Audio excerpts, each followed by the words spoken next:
Estás en la fiesta del audio. Podcast Fest LATAM 2020. Una presentación de ISA Intervial. Conexiones que inspiran.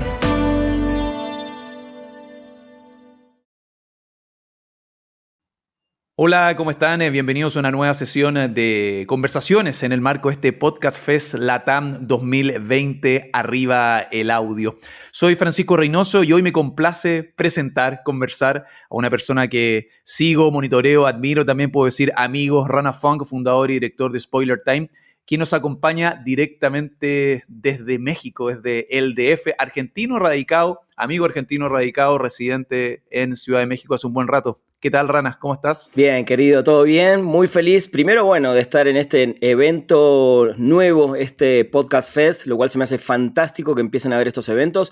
Y segundo, obviamente, y no porque sea menos, tu amistad a través de los años y que este año de alguna manera nos volvió a reencontrar. Un poco sí, también gracias por el podcast y por este tema de la comunicación y todo lo que estamos haciendo juntos. Así que un placer poder estar acá con vos el día de hoy.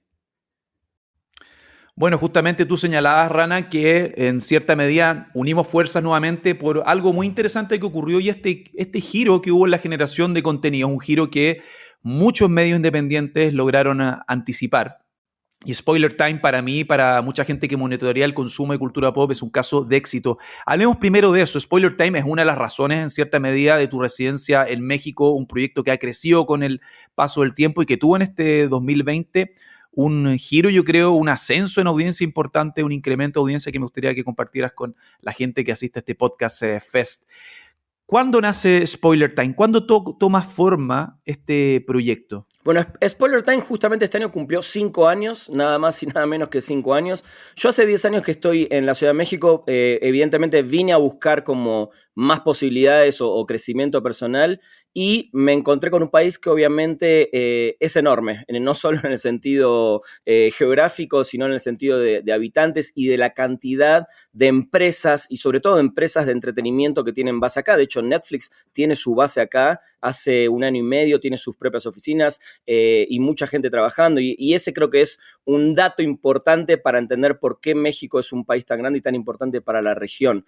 Y Spoiler nace con la idea de hacer un sitio, en un principio, para hablar de series de televisión, cuando empezaba este nuevo boom de las series, con Breaking Bad, con el final de Lost, con el principio de Game of Thrones, etc. Creo que son esas 3 nombres, Walking Dead, que marcaron una nueva era en cómo hacer televisión de calidad cinematográfica. Esa es la realidad. Entonces, venimos trabajando con eso hace varios años, incluimos cine hace 2, y finales del año pasado nos empezamos también a dar cuenta de todo este auge del tema de los podcasts. Más que nos damos cuenta, vimos que había también ahí un lugar y un terreno no tan explotado quizás para la audiencia en español, porque sí los números comparados con Estados Unidos, que hace muchísimos años que viene con el tema de los podcasts, y además con podcasts de una calidad impresionante y de muchísima audiencia, eran muy pocas todavía las empresas dedicadas a podcasts. De hecho, acá hay una muy importante que se llama Dixo, que viene trabajando hace muchísimos años. En Argentina hay una que se llama Posta FM, que también es gente que tuvo la visión en su momento, pero creo que en estos últimos años le están dando visibilidad justamente a algo auditivo, ¿no? Suena contradictorio, pero es así. ¿Por qué? Porque la gente ahora entiende de qué se trata mucho más en los podcasts, y este fue el año donde nosotros decidimos meternos de lleno. Creo que en enero tuvimos una charla, somos 3 socios, dijimos, ¿qué hacemos? ¿Empezamos con los podcasts? ¿Nos animamos? Ok, es un costo más. ¿Por qué? Porque las plataformas, porque los contenidos, pero dijimos, hicimos otra apuesta de todas las que venimos haciendo y al día de hoy ya tenemos 9 podcasts, 9 productos diferentes dentro de la gama de los podcasts que tenemos. Cada uno tiene un nicho puntual, desde uno que es puntual para fanáticos de Disney, es un podcast que semanalmente te habla de un asunto de Disney. Imagínate ahora con el tema de Disney Plus, cómo se vuelve a abrir muchísimo más todavía la conversación. En mi caso tengo un podcast de entrevistas que se llama Perdimos el Guión, donde siempre es una entrevista con alguien de la industria. actores, directores, influencers, dibujantes, etcétera. Otro que es de música de películas, de cine, de series, etcétera. Y tenemos desde anime, true crime, noticias, recomendaciones en menos de 10 minutos. O sea que estamos también intentando meternos de lleno en este mundo sin dejarlo otro, porque nosotros somos de alguna manera un multimedio, se podría decir. Pero sí creo que es muy importante todo lo que está pasando en este mundo del audio y por eso la decisión de entrarle, ¿no? Es interesante la puerta que se abrió por sobre todas las cosas con este confinamiento, esta pandemia que fue devastadora para la industria cultural, pero muchos de nosotros lo vimos como una oportunidad. El caso de proyectos que hemos compartido, también te tuve en nuestro podcast, el programa también multiplataforma, surgido antes de todo este auge de este tipo de ofertas en la generación de contenidos duros de roer, y me señalabas que está la ventaja también geográfica de estar cerca de Norteamérica, de estar en Norteamérica, pero estar cerca, como se entiende, de Estados Unidos, que es el uno, claramente, donde ocurre todo en cierta medida. Pero lo que yo encuentro también llamativo, y me gustaría que me contaras o me relataras, es cómo ha sido fidelizar una audiencia en un terreno tan competitivo, en un territorio, una plaza tan competitiva como en México. Son 5 años de Spoiler Time, en febrero lo que nos contabas, lo de los podcasts, pero hay todo un trabajo orgánico a la hora de fidelizar una audiencia, insisto, con una sobrepoblación de contenidos, una sobrepoblación de colosos de la industria cultural o del entretenimiento, también canales de televisión que se han intentado inmiscuir de forma acertada y no tanto también en la cultura pop, en las series, en el cine en general. Sí, es un tema que creo que todavía tratamos de seguir fidelizando un poco más. Creo que el gran acierto en este caso de Spoiler Time fue habernos metido en el nicho de series al 100. O sea, nosotros cuando nacimos y durante los primeros 3 años y medio solamente hablábamos de series, éramos un sitio especializado y en ese momento la realidad es que salvo un sitio en España, creo que hay un sitio en Chile también, nadie en México y en la gran región latinoamericana tenía un sitio dedicado 100% a las series. Al contrario, eran todos sitios de cine que de a poco empezaron a hablar de series, ¿no? Y de las más importantes.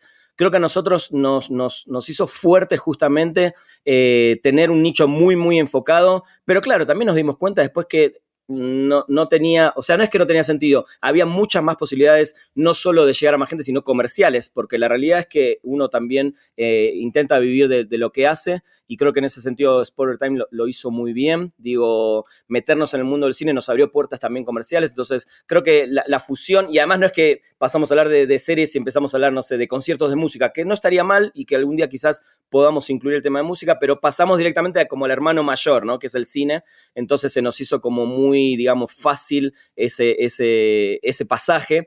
Y creo que eso ayudó mucho, más algo que empezamos a hacer ya hace 3 años, que son los shows en vivo por Facebook Live en su momento. Hoy sumamos otras plataformas. Creo que el darle la cara, nosotros nos dimos cuenta que el tema de influencers estaba pegando fuerte. ¿Por qué? Porque las nuevas generaciones se sienten muy cerca de una persona que les habla cara a cara. Esa es una realidad de algo que antes, y mira qué lindo el caso que tomo, y vos lo vas a saber muy bien, los VJs de MTV. Creo que los VJs de MTV en los 90s nos empezaron a dar esa conexión sin tener un chat para chatear con ellos en tiempo real, porque eso no existía, pero esa conexión de una persona que te hablaba como nosotros, joven, que le gustaba la música, que se ponía las remeras, bueno, las poleras de bandas de rock, y uno decía, tiene la remera de los Peppers, entonces sí es mi cuate o es mi amigo. Creo que nosotros nos dimos cuenta que en esta nueva era, el tema de, y lo dijiste vos, lo orgánico es fundamental. Creo que lo orgánico, el no clickbait, el no intentar meter por meter información, que la gente vaya a leer algo que no existe. Creo que todas esas cosas hicieron que nosotros logremos credibilidad a la hora de hacernos fuerte dentro de un medio, como decís vos, saturadísimo de otras compañías que vienen hace quizás 20 años atrás trabajando, y un poco el tener la cabeza, la frescura y la velocidad, porque hoy en día si no trabajas con velocidad, con las noticias, con todo lo que está en boga, podés tener, no sé, los 5 mejores escritores del mundo, pero si no estás en el momento con lo que la gente necesita, es difícil. Y hoy en día, Panchito, vos lo sabés, la gente necesita la información antes de que salga, básicamente. Sí. Entonces creo que ese mix de ser nosotros, de dar la cara, porque yo, si bien soy el fundador y director, soy uno de los hosts de los programas, tengo gente alrededor que también pone la cara por el sitio, y poner la cara me refiero a hablar en tiempo real con la gente. Creo que esas cositas que te voy diciendo son las que nos fueron haciendo fuertes justamente y creíbles, que para mí hoy en día ser creíble en algo tan,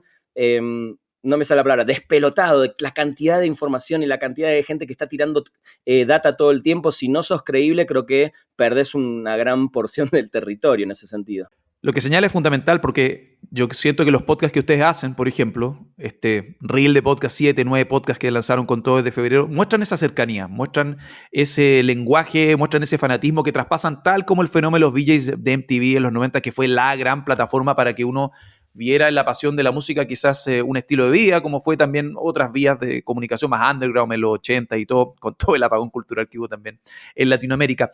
Pero me gustaría, justamente respecto a lo del podcast, que ha sido esta nueva puerta que ustedes han consolidado desde comienzos de este año, ¿cómo han visto ustedes también el ascenso y la percepción de la gente? ¿Cómo ha progresado la percepción respecto a los podcasts como plataformas de contenido en México? Desde, por ejemplo, que ustedes entran al juego en febrero pasado. Sí, creo que la gente cada vez consume, es una realidad que el consumo de podcast está creciendo muchísimo. Creo que hay varios factores. Por un lado, lo comentaba antes de entrar al aire con los amigos del festival, la gente se acostumbró o se fue acostumbrando mucho desde la salida de su domicilio hasta llegar al trabajo, sobre todo en una ciudad como México, que es muchísima la gente que viaja y viaja por mucho tiempo, porque vos sabés que el tráfico acá es muy complicado. El metro es una cuestión de que se llena tanto de gente que seguramente llegaste a la estación y no te podés tomar ni siquiera el primero o el segundo subte para viajar o el metro. Entonces creo que la gente también necesitaba una compañía. Y esa compañía que no tenés en tu casa, porque en tu casa quizás tenés un amigo, un roomie, una pareja, un papá, un hijo, o mismo la televisión, que creo que es la gran compañía. Creo que Homero Simpson lo demuestra muy bien, su gran compañero es la tele. Creo que esa compañía y esa cuestión que tiene el podcast de intimidad, justamente esa es la clave. Me parece que es ese tener tu compañero en los oídos, tener a alguien que viaja con vos, creo que es un gran factor fundamental, sobre todo en esta ciudad. No te hablo del país, porque creo que la Ciudad de México concentra el 80 o el 90% de lo que pasa en el país a nivel de industria. Creo que esa intimidad que fue logrando el podcast y el boca en boca, el darse cuenta, por ejemplo, Chernobyl fue una serie que el año pasado fue el boom, ¿no? Terminó Game of Thrones y Chernobyl fue algo que con todos los premios posibles. Ni la gente de HBO entendía qué estaba pasando. Fue una sorpresa mismo para ellos. ¿Y de dónde sale eso? Sí, sale de una historia, de un caso real, obvio, pero sale de un podcast que fue contando la intimidad de esa historia tan cruda como fue Chernobyl, y creo que a partir de esas pequeñas cositas y esta intimidad que te cuento que creo que uno necesita, el relato además de primera mano, ¿no? Porque tenés la oportunidad de que las mismas personas que estuvieron en ese momento sean entrevistadas. Creo que todo eso forja un público impresionante, y creo que hoy la capacidad que tenemos de investigar y contar algo a través de sentarnos en una computadora, tener nuestro guión o quizás un invitado hablando con nosotros, y poder grabar, poder editar, meter soniditos. Creo que todo eso hizo que el podcast hoy creciera muchísimo y obviamente que acompaña la demanda, porque la gente dice, ok, estoy escuchando un podcast de Estados Unidos de Chernobyl, pero ¿cómo me gustaría que un argentino, un chileno, un mexicano me lo cuente en mi idioma? Entiendas o no el inglés, uno siempre se siente mucho más cómodo con la gente que habla tu idioma. Entonces creo que todo eso fue ayudando a este gran crecimiento. Y otra cosa importante, sobre todo en este año, fue también el tema de la pandemia, porque creo que la pandemia ayudó a que mucha gente se decida o tenga el tiempo de poder comprarse un micrófono. De hecho, este micrófono que yo tengo ahora me lo compré desde que vos me dijiste, yo uso un Rode chiquitito que me lo llevo. Me acuerdo. Entré en Amazon, lo vi. Hicimos la curatoría. Totalmente. Creo que la gente se animó. Y otro dato importante, digo, nosotros somos personas que siempre fuimos públicos, siempre dimos notas o salimos en la tele o lo que sea. Yo desde el lado de músico, que ya conocés, y así nos conocimos hace como 10 años en Chile o más. Un poquito más. Y vos desde el lado de comunicador, de ir a los conciertos, de salir en televisión para las cadenas. Pero mucha gente no le gusta poner la cara, no le gusta, no quiere, no se le hace, pero se siente muy cómodo en esa intimidad de su cuarto, de tener un micrófono en la computadora y poder grabar un relato. Y creo que todas esas pequeñas cositas ayudaron a este boom de los podcasts y sobre todo creo que en Ciudad de México el tema de la masividad, de la cantidad de gente que hay necesitada de tener su compañero en el oído, creo que eso es una gran clave para el éxito hoy, ¿no? Es interesante como los puntos ya para la gente que está conectada a esta conversación, Rana, está la credibilidad que viene de la expertise, viene de un background previo incluso a la irrupción de Spoiler Time, con una historia personal de cada uno de los componentes de esta plataforma que yo veo desde afuera y me parece muy bien. Es una de las plataformas referenciales para, por ejemplo, chequear cuáles son las claves ante la irrupción, por ejemplo, de Disney en esta pelea, ¿no? Esta pelea titánica, los colosos del streaming, las series de terror. Por algo también hemos hecho colaboraciones, uno confía en tu curatoría y confía en la curatoría de Spoiler Time.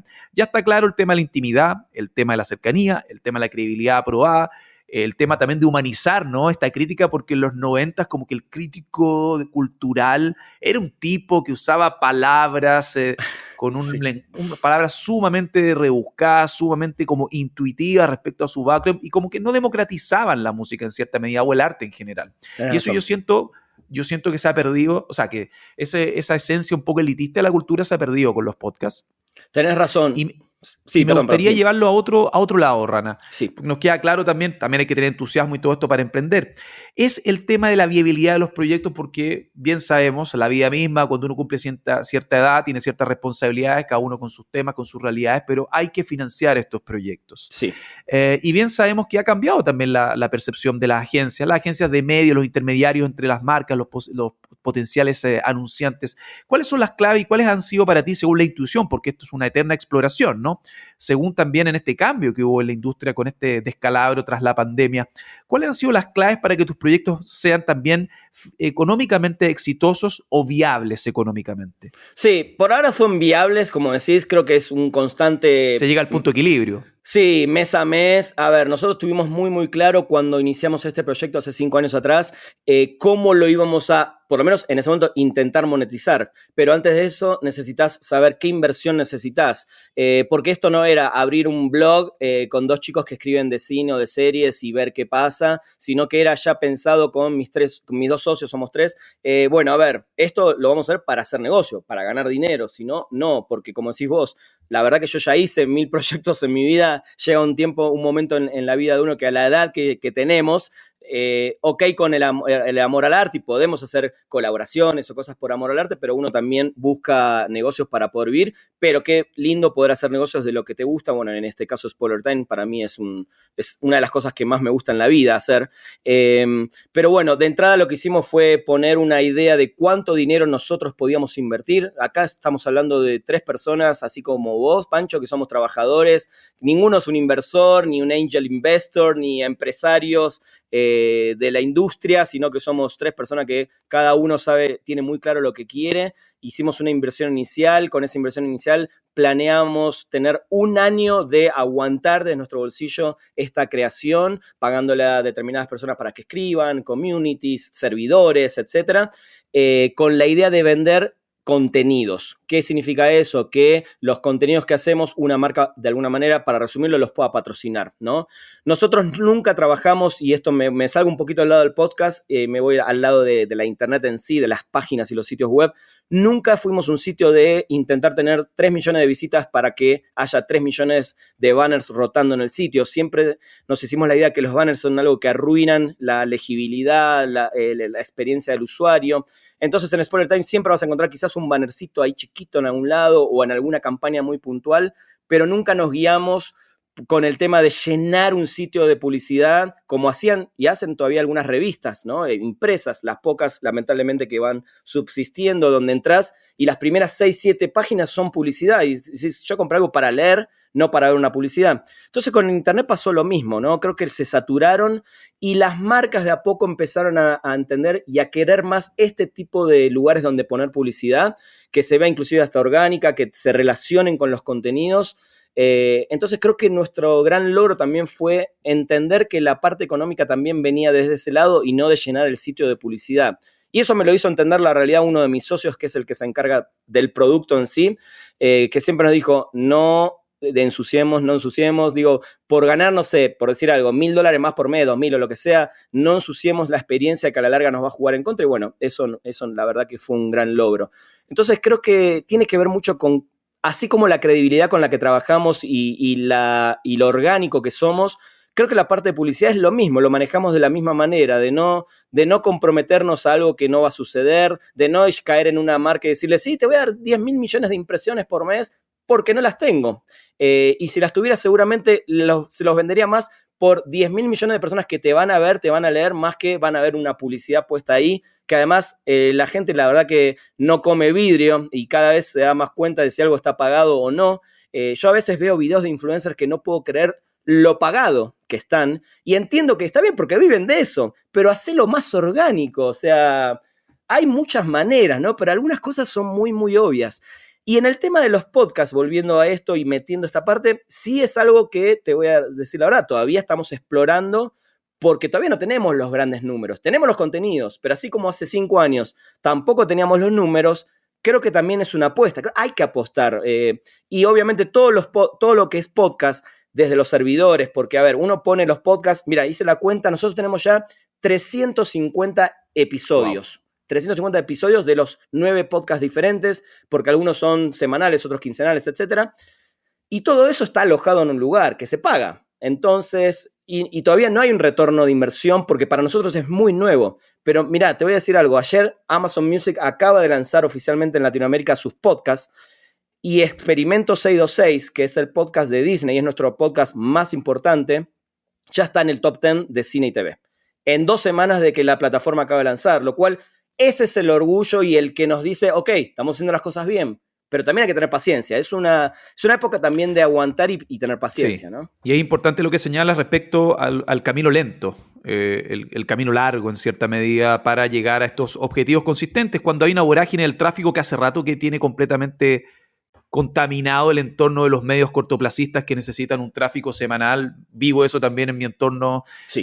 Siento que los podcasts hacen una propuesta que se ve como uno hace en cierta medida, de un contenido específico, un contenido con un hilo en cierto sentido, y ustedes lo han hecho desde febrero de este año. ¿Cuáles para ti serían...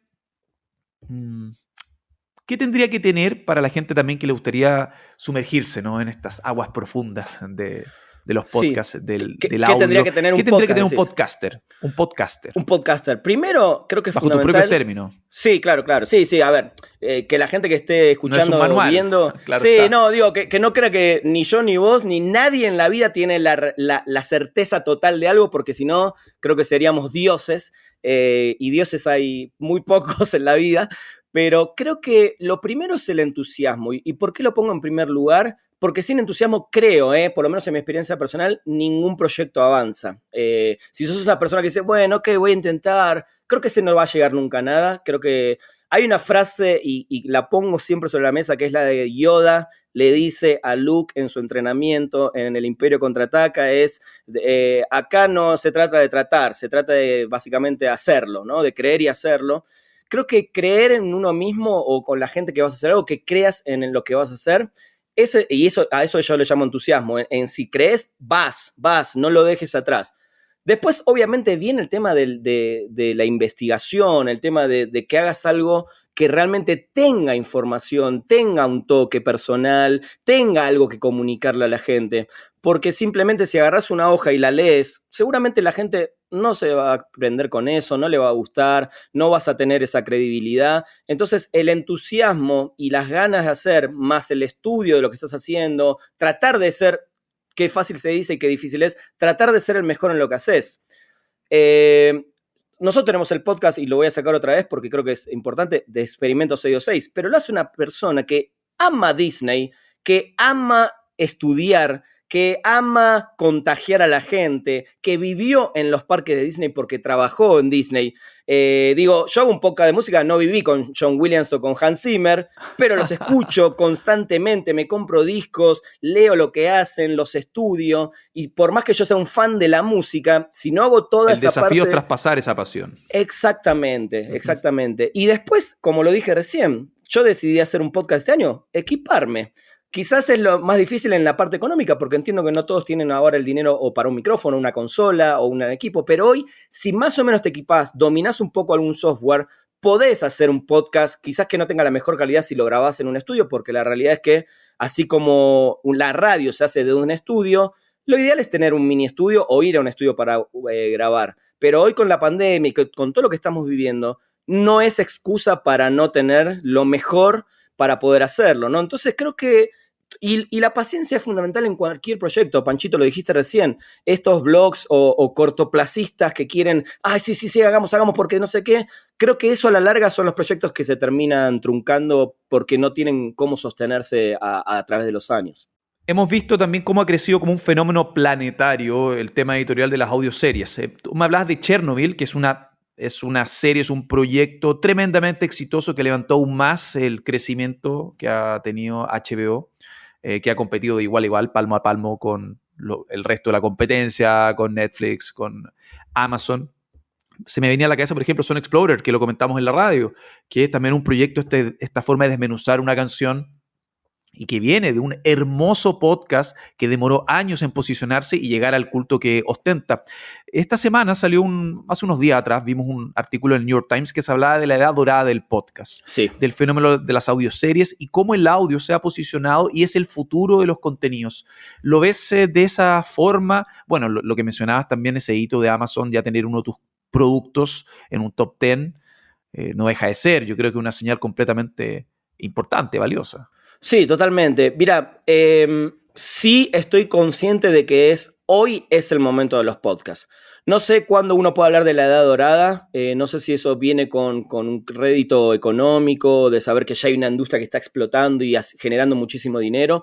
Creo que todavía recién los que hace 10 años, 15, empezaron en este mundo de los podcasts y aguantaron, porque la realidad es que aguantaron. Yo tengo el caso acá de Dixo, ¿no? Que es una gran plataforma dedicada 100% a podcast. Nosotros somos un medio de contenidos que tenemos ahora un producto más que son los podcasts, pero hay plataformas dedicadas al 100, como este caso, y creo que recién hace muy poco empezaron a verle ese rédito económico de a poquito, porque durante 10 años lograron generar una audiencia y hoy seguramente esa audiencia es bastante grande, pero sí definitivamente estamos hablando quizás de la primera edad de oro, que ojalá sean muchas más o ojalá empiece y no Las se señales termine. apuntan a eso.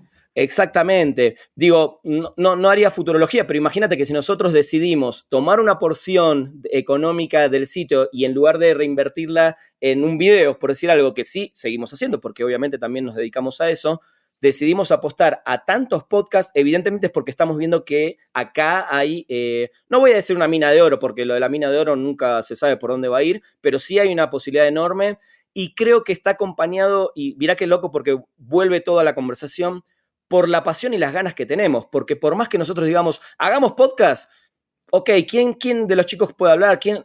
Y enseguida, por lo menos no menos de 6, 7 colaboradores dijeron, acá, yo quiero hacer mi podcast. Entonces creo que todo está unido, la pasión, el momento, las ganas, y definitivamente sí es el momento donde los podcasts están en su punto hasta ahora máximo. Creo que todavía tiene un gran recorrido por recorrer, perdón por repetirme, pero sí, este para mí es, no el punto inicial, porque esto no es nuevo, pero sí es el punto inicial para mejorar esos contenidos, para que la gente aproveche todos los que estamos creándolos. La verdad que si te metes ahora en Spotify, en Apple Podcasts o en Amazon Music, la cantidad de podcasts que hay es impresionante. De hecho, hasta a veces decís, ¿qué escucho? ¿No? Como cuando prendes Netflix y no sabes qué ver, está pasando eso. Entonces también depende de los medios o de los escuchas o de las redes sociales, bueno, enfocar a la gente a dónde escuchar o qué escuchar. Creo que la gente también, si hoy le preguntas a una persona que no es todavía seguidora de un podcast y te dice, bueno, ¿cuál escucho? Vas a tener que comunicador también tratar de llevarlos a esos buenos podcasts. Exacto, así como vos me dijiste, ¿viste ya Song Exploder? No tenía ni idea. Wow, ahí está. Bueno, la idea, ¿no? La retroalimentación. Exacto, creo que en nosotros también está, ahora con el tema de los podcasts, tratar de llevar a la gente a que escuche, bueno, obviamente de mi lado les voy a recomendar mis contenidos, pero porque creo que mis contenidos son de alta elite, pero creo que está bueno también poder hacer eso, ¿no? Que la gente, ¿escuchaste tal podcast o tal persona que habla de tal cosa? Digo, porque fuera del mundo del entretenimiento tenés un montón de podcasts, no sé, infantiles, de deportes, de lo que sea que yo no cubro, y creo que está bueno también encaminar a la gente hacia eso.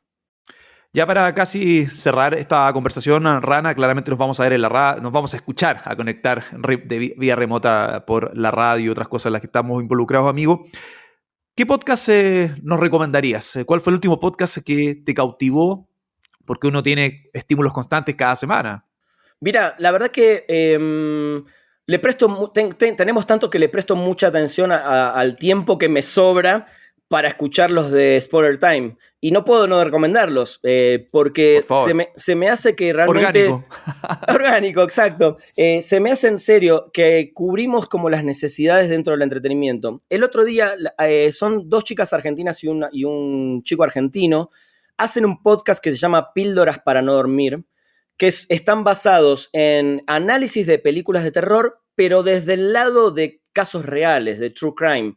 El true crime es algo que se puso muy, muy de moda con series, por ejemplo, como Mindhunter, con series como Dirty John, que son casos basados en asesinatos reales llevados a la televisión. Bueno, estos chicos están haciendo este podcast que se llama Píldoras para no dormir, y un episodio en particular me cautivó, que es Píldoras para no dormir animadas, donde hablan de las leyendas detrás de los pitufos, de Hello Kitty, de cosas que son para niños, pero que tienen asuntos ahí bastante perturbadores, y se me hizo un gran episodio más allá de todo lo que vienen haciendo. Entonces ese es un podcast que recomiendo mucho, el de Píldoras para no dormir. Ya hablé de los fanáticos de Disney que tienen experimentos 626 y que creo que ahora con Disney Plus los van a disfrutar más todavía.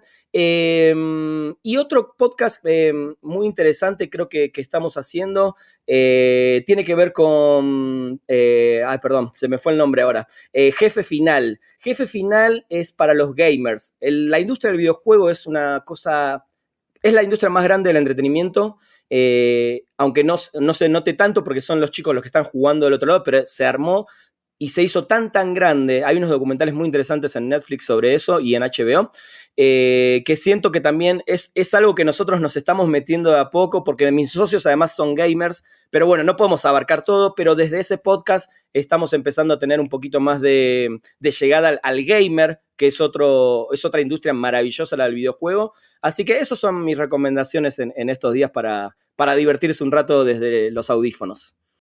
Y los que estén ávidos de contenidos próximos a la cultura pop, incluso el mundo gamer, pueden checar Spoiler Time, toda la plataforma de podcast en Spotify.